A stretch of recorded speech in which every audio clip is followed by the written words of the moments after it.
अस्सलाम वालेकुम। सबसे पहले मैं हिंदू मुस्लिम भाइयों का शुक्रिया अदा करना चाहता हूँ। बुजुर्गों, ये खत मेरी बीवी जो पढ़ रही है, वहाँ मेरा घर है, आपसे पुराना नाता है, इसलिए मैं कुछ घरेलू बात भी करना चाहता हूँ। मैं और मेरा भाई जेल में है। बड़े बेटे उमर को फर्जी फंसाकर इनाम रखा गया है। बड़ी मजबूरी में मुझे मेरी बीवी से कहना पड़ा कि मेरा यह खत आप ही पढ़ो। शायद मेरे वालिद जिंदा होते तो अपनी बहू को इजाजत न देते। आपने कम से कम 35 साल से हमें अपनी बेपनाह मोहब्बत और अपनी दुआ दिया और मुझको लगातार इंडिपेंडेंट एमएलए बनाते रहे, हमारी गलतियों को दरगुजर करते रहे। हालांकि मुझे मालूम है मेरा नाम लेकर मेरे नाम पर बहुत लोगों को तकलीफें दी गई, खासकर मेरे अपने लोगों ने ऐसा किया। मेरे रिश्तेदारों ने और खानदान के लोगों ने आपके साथ गलत भी किया और मेरे साथ भी गद्दारी की। यकीन मानिए मुझे खबर नहीं होती थी, फिर भी मैं अपनी गलती की माजरत अल्लाह से भी मांगता हूँ और आपसे भी मांगता हूँ।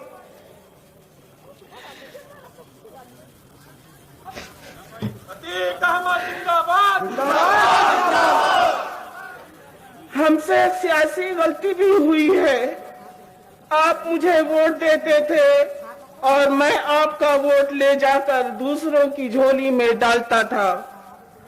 उनकी ताकत बढ़ती थी और वह मुख्यमंत्री बनते थे और मैं झूठों सीना तान कर घूमता था या जेल काटता था। हम सबको चाहिए था कि अपना एक कायद रहनुमा चुनते। इस गलती का खामियाजा पूरे हिंदुस्तान का मुसलमान भुगत रहा है।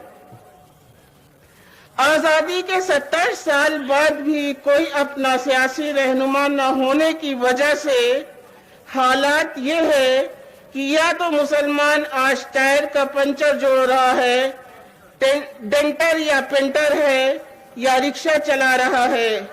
जिसके पास थोड़ी जमीनें थी उनके बच्चे होते गए, जमीनें बढ़ती गईं, जमीनें छोटी हो गई और आज नौबत भूखों मरने की है। हमको लेमन जूस और टॉफी खिलाई जाती है, कुछ टिकट मुसलमानों को दे दिए जाते हैं और ऐसे लोगों को जो हक और हिस्से की बात न कर सके। आप बताओ कि अगर मैं विधायक या सांसद हो जाऊंगा, भाई हाजी परवेज टंकी या अंसार आलम को मंत्री बना दिया जाएगा, तो कौन सी मुसलमानों की हालत सुधर जाएगी या कौन सा इनकलाब आ जाएगा।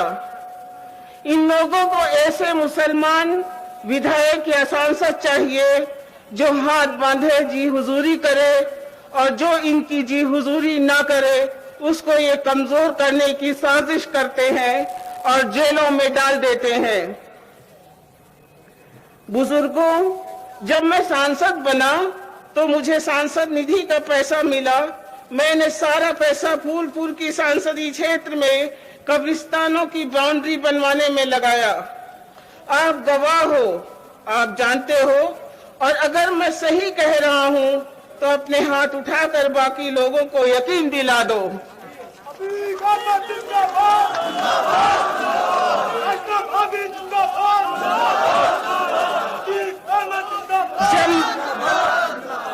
जब मैं संसदीय क्षेत्र का सारा पैसा कब्रिस्तानों को लिख रहा था तो मुझको हाई कमान से रोका गया और कहा गया कि यादव के स्कूलों को भी पैसा दो।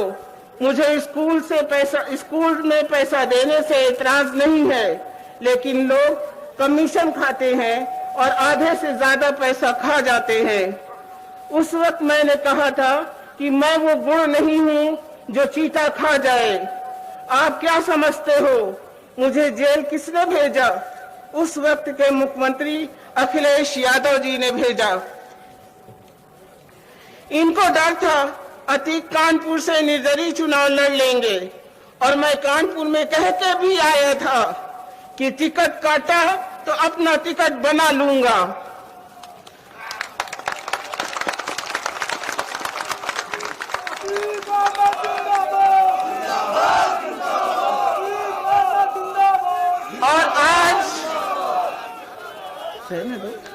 और आज अल्लाह का शुक्र है कि अपने कलमा गो भाई का टिकट बन गया और इंशाअल्लाह ये टिकट आने वाले वक्त में चलेगा ही नहीं बल्कि दौड़ेगा।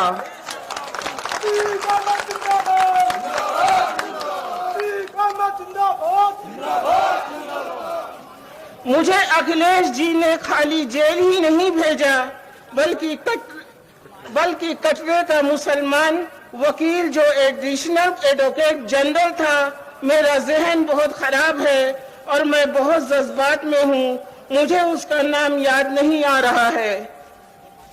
वो कटरे का मुस्लिम डबल एजी सरकार की चापलूसी करता है और जज बनने के चक्कर में वो मेरिट पर नहीं बल्कि मक्खनबाजी की वकालत करता है।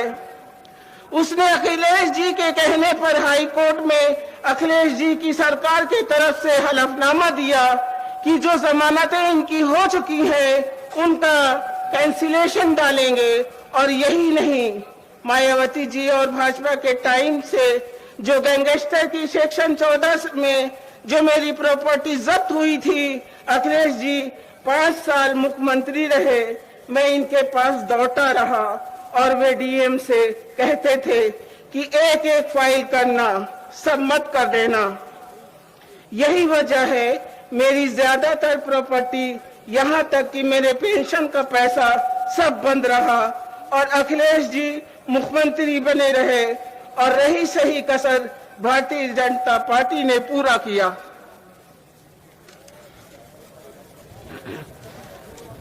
आप जानते हो सपा को इलाहाबाद, कौशाम्बी, प्रतापगढ़ में कितने लोग जानते थे। आप मुझे निर्दलीय विधायक बनाते थे और मैं माननीय मुलायम सिंह यादव जी का सपोर्ट करता था। जब कभी उन्होंने लखनऊ में रैली किया, मैं निर्दलीय होते हुए भी बसें देता था, आदमी ले जाता था। मुलायम सिंह जी ने हल्ला बोल का आह्वान किया, हजारों बाइक से हम लोग लखनऊ पर चढ़ गए और जब उन्होंने रैली किया तो हम लोग सैकड़ों घोड़े लेकर